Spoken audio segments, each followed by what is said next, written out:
सत्यनिष्ठा से भूतपूर्व सैनिक जो 1.5 साल पहले पेंशन आ चुका था, लेकिन आज मुझे इतनी आत्मग्लानि है। अच्छा नहीं बना। अच्छा नहीं बना। अभी थोड़ा टाइम लगेगा। अभी उत्तर प्रदेश में उपचुनाव अब 20 नवंबर को।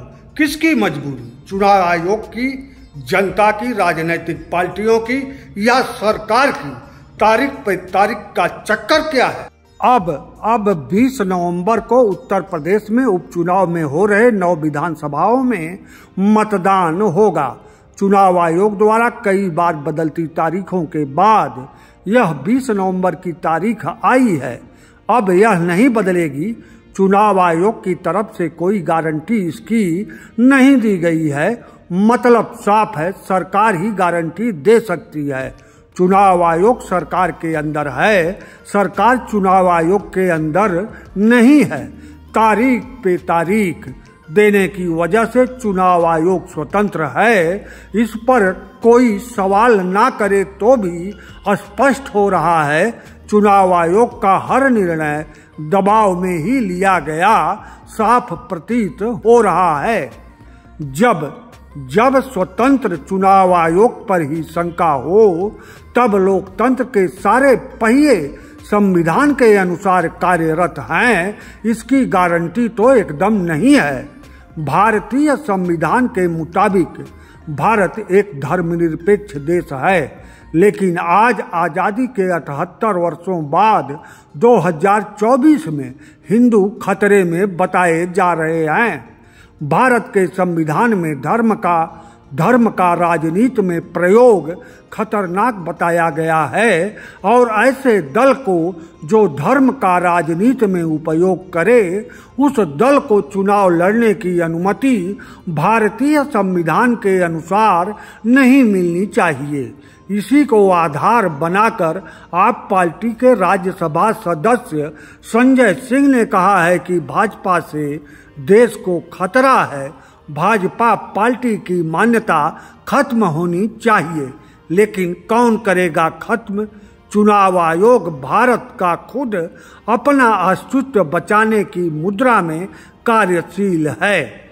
पहले कांग्रेस के ऊपर विपक्षी पार्टियां मुस्लिम तुष्टीकरण की राजनीति करने का आरोप लगाती थी। गाहे बगाहे सेलिब्रिटी मुस्लिम भारत में अपने धर्म को संकट बताते थे।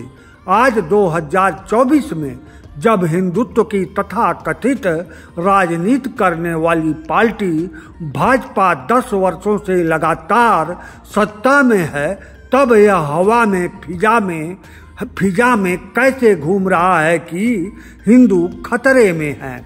धर्म का राजनीति में प्रयोग, उपयोग, दुरुपयोग सब खुलेआम हो रहा है और चुनाव आयोग तारीख पे तारीख दे रहा है। भला क्यों? भारत एक धर्मनिरपेक्ष देश है। इस सवाल पर विपक्षी पार्टियां भी बोल नहीं पा रही हैं, क्योंकि वोट की कीमत देश की कीमत से ज्यादा समझती हैं राजनीतिक पार्टियां। भारत का प्रधानमंत्री पद एक संवैधानिक पद है और मुख्यमंत्री का पद भी एक संवैधानिक पद है, और इस पद पर बैठा व्यक्ति धर्म विशेष के पोशाक पहनकर प्रचार करता नजर आए, ऐसे में संविधान की रक्षा भला कैसे होगी? जिलाधिकारी मतलब डीएम गेरुआ वस्त्र या लुंगी पहनकर जिलाधिकारी की कुर्सी पर बैठना शुरू कर दें, फिर जिले की कानून व्यवस्था का हाल क्या होगा? राष्ट्रपति अब्दुल कलाम या उपराष्ट्रपति आबिद अंसारी कभी लुंगी पहनकर सार्वजनिक कार्यक्रम में दिखे हों, ऐसा हुआ हो, यह मुझे नहीं पता। स्मृति ईरानी भी अपने विशेष धर्म के ड्रेस में कभी दिखी नहीं है। आज भी आयोग एक स्वतंत्र आयोग के खोल में, आज भी संविधान की दृष्टि में 2024 में भी भारत एक धर्मनिरपेक्ष देश ही है और चुनाव आयोग एक स्वतंत्र आयोग के खोल में 2024 में भी संविधान की दृष्टि में है, लेकिन संशय हर जगह कार्य रूप में साफ झलक रहे हैं। यह लोकतंत्र की बहुत बड़ी कमजोरी बताता है। और अंत में अब अंतिम बात भी सुन लीजिए, जान जाइए। आक्रोश का जन्म भूख से ही होता है।